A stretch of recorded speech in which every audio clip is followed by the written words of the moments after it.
juk Amowaka Tunne Barmayam Apolaka Tunne Barmayam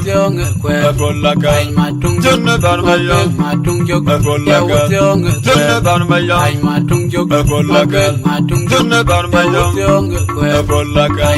Tunne Barmayam Apolaka Tunne Barmayam Apolaka Tunne Barmayam Apolaka Tunne Barmayam Apolaka Tunne Barmayam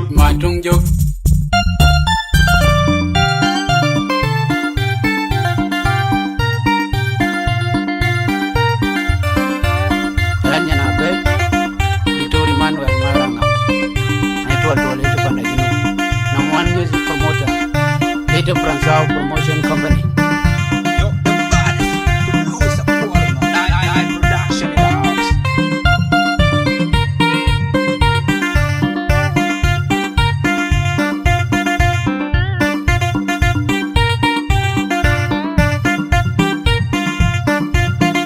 Wajonya kwilo buga nanga lady dong bana jeng dana bani nong chen manyele ro lo ke gado. Kita mano nongjawan bakam di ulawai Kau negara jai Yedur maduraki Jawai bakam di ulawai Mokune ban Ijabang yekunga Jendan pinong Kerin ke ajo ye Oi pinong ban Edin mokwe beretan ye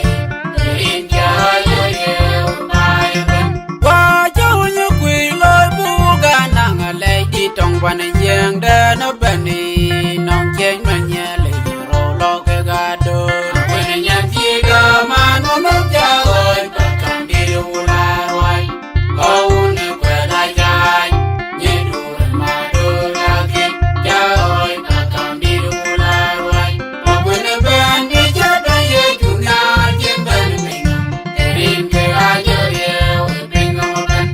edin ma kwe beretan ye Wajibon me de bandu maumlel Akwani wogen di baye Akwajibon me Biga laibay Magwena ban Bijebe ye kunya Jemben bingam Terin ke ajo ye We bingam ban Ekin makwe beretan ye Terin ke ajo ye Iye kuleleng makwe Oga jiding peno majagwong Panyare jur pesa yiko Paya derungom lau Kwene nyanti daman Wabab jawai Bakam di ularwai Kau ne kweda jai Nyedur madur lagi Jawai bakam di ularwai Kwene ben Bijebe ye kunya Jemben bingam Kerin ke ajo ye We bingam ben Ekin makwe beretan ye Kerin ke ajo ye We bayaban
tung juk ya wutyo nge kwe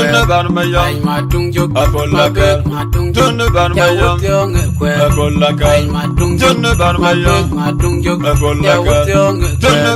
ay ma tung juk mabek ma tung juk ya wutyo nge kwe ay ma tung juk mabek ma tung juk ya wutyo nge kwe ay ma tung juk mabek ma tung juk ya wutyo nge kwe ay ma tung juk mabek ma tung juk ya wutyo nge kwe ay ma tung juk mabek ma tung juk ya raja ay ku beri ni na dan mo kwe ko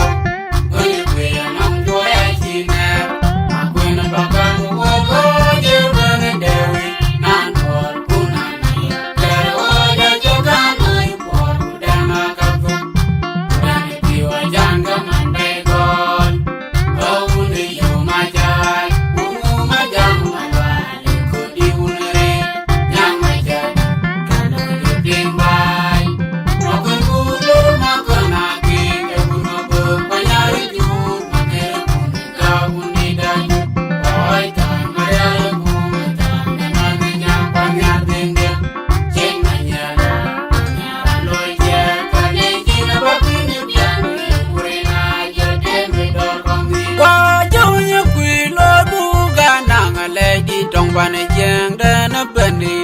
nong chen ma nya le ro lo ke ga do ku ni nya ji da ma no no ja oi ba kam di u la wai au ne kwa da jai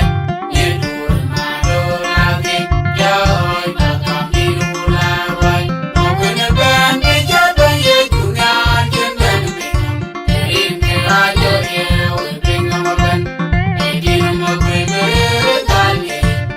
in ke a jo ye oi ba ye ban wa jo nya ku lo bu ga na nga le di tong pa ne jeng de na ba ni nong chen ma nya le ro lo ke ga do ku ne nya ji da ma no no ja oi ba kam di u la wai au ne kwa da jai ni du ma do la ke ja oi ba kam di u la wai ku ne ban ni ja be ye ju nya chen ben me in ke a jo ye oi bring ma ban e di no ma ku be ga ni in ja jo ye ba ya ban wa je po me de ban du ma lel kwa ni wo nya ni ba ye ka ko ji po me bi ga le be ma ku ne ban bi ja be ye ju nya chen ben me in ke a jo ye oi bring ma ban e di no ma ku be ga ni in ja jo ye iye kul leng ma kwe to ga ji ding pe no ma ja kwong pa nya re jur pe sa ye ko pa ya der ngom lao ku ne nya ji ga ma no no ja oi pa kam di u la roi o ne kwe da jai ni du ma do la ke ja oi pa kam di u la roi ku ne ban ni ja be ye ju nya chen ban me in ke a jo ye oi ping ma ban e di no ma kwe be ga ni in ja jo ye ba ya ban ya ja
wundi dai